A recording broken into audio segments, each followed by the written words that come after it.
Start with you. Visualization in training. Oh, sorry. You use visualization in training. Yeah, visualizations. I mean, it's a big thing. I think to perform at a top level, you do need to visualize. You do need to kind of go through different scenarios in your head, and work through all the different outcomes that could play, so that when you're in the situation, it's not a surprise to you. It's quite interesting. I just finished reading Michael Phelps' book, and he talks a lot about visualization. Sorry, your shirt. That one might not fit. That's too small.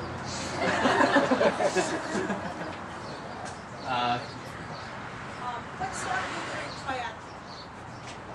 So I started as a swimmer. I was a competitive breaststroke swimmer. My freestyle wasn't really much to write home about.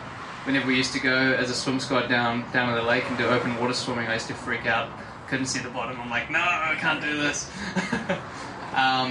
One summer I was being towed behind a boat on a wakeboard, and I tried to do a backflip and landed on my head and burst my eardrum. And then I waited for it to heal. It didn't heal, and I had an operation. Ended up being a 7-hour operation.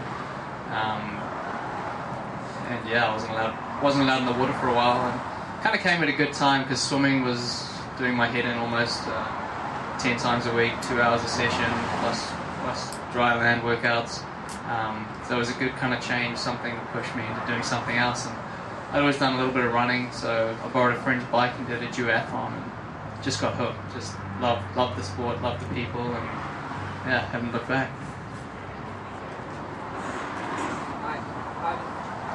As the sport is like triathlon growing so much and it's maturing, I wanted to ask, like, the pros and the competitive part of this game. You don't really read about or hear about much of the pro athletes using, like, being involved with illicit drugs or taking performance enhancing things. And I'm just wondering, is that like a concern for pro athletes? Because obviously, like, you always hear about the tour, how everyone's doping because otherwise you can't be competitive in that kind of endurance sport. There's not enough money in triathlon. I'd like to think that the sport is pretty clean. This year WTC has enforced a pro license fee of $750, and they state that goes towards more drug testing. I think I've been drug tested at least half a dozen times this year. I just hope that everyone's getting tested and they are trying to keep the sport clean. There have been a few people that have been done for, I think, EPO and that kind of stuff, but I think the sport's relatively clean. Most triathletes are hard workers themselves. They don't have people pushing them. They want to succeed for themselves, and they set goals and they want to work towards those goals. And if they have something that's assisting, like illegal, that's assisting those goals, it's not nearly as beneficial when you get to the end of the day. I hope. Yeah, as a pro, how do you like the Rev 3 series as an alternative to Ironman? And the fact that there are so many top-name pros going to those races, is that a commentary on the fact that they would like an alternative, or they just love the prize money? I think it's a bit of both. I think the competition between Rev 3 and WTC is going to be good for the sport, for pro athletes and age groupers going forward. It's going to make both people going to have to step up their game to attract new competitors, and I think WTC is kind of want to become complacent that they have the market and they don't. I think they do a great job, but I think with the competition, if you saw the live coverage on the internet on the weekend from Rev 3, I think it'd be great if WTC can follow that, and hopefully in a couple of years' time, Hawaii Ironman will be broadcasted in Times Square. That'd be great. Come on over there. Oh yeah, you go. Yeah. Do you spend a decent amount of time on an actual trainer, like a country trainer, and if so, how often? Usually, I try to do I try to stick away from them. I get bored quite easily, but I do usually the time trial workout, the 40 to 90 minutes of time trial work, that's usually done on a trainer, because you just have that continuous grind on the legs. I got a few friends that do a lot of work on trainers, but I'm fortunate enough to go from summer to summer, so the weather's usually pretty good. Is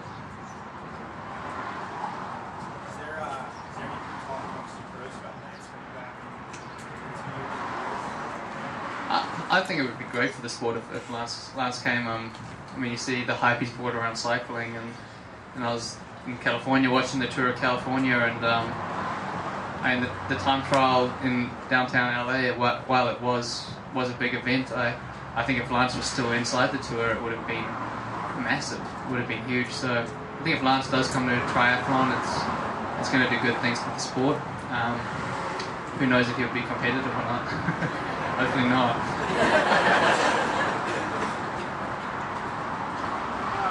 Question on maximum heart rate.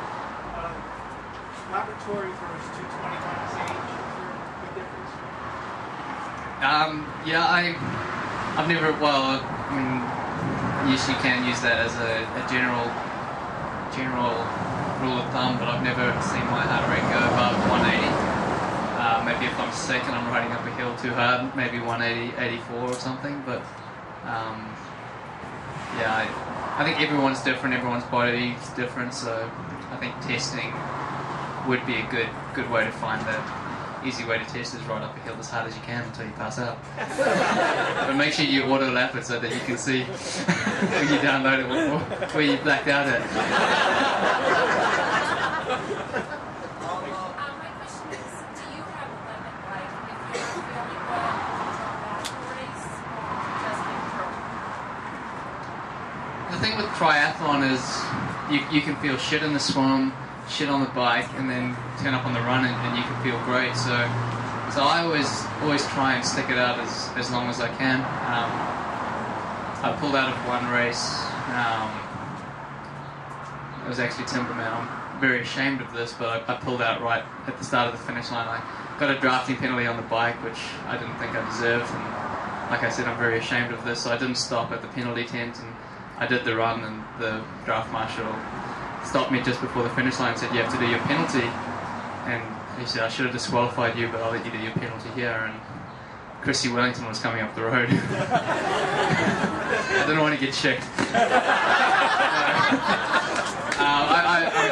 I kind of took it on myself. I didn't stop at the penalty tent like you're meant to, so pretty much just disqualified myself. And that was the one time I did that, and I kind of swore to myself that I'd never not finish a race. So I'll do whatever I can to get to the finish line. It is at the end of the day, it's kind of a show to make yourself look as horrible as you can. What is your favorite race course? Not Rev 3. That was too hard. Actually, Rev 3 it's an honest course. It's a good test of your fitness. For me, ultimately, I prefer something a little more rolling, so not quite as hilly. Just take a few of the long hills away, and that would be my ultimate course. But yeah, something that's tough that makes people hurt. They get to the finish line, they feel like they've done a race. Would be, yeah, it's good.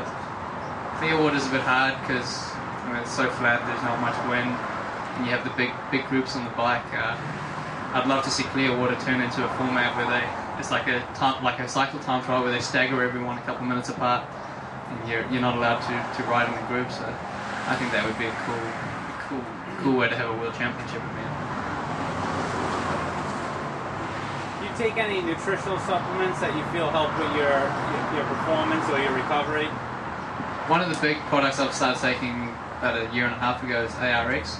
I think we have some samples in the box to give away.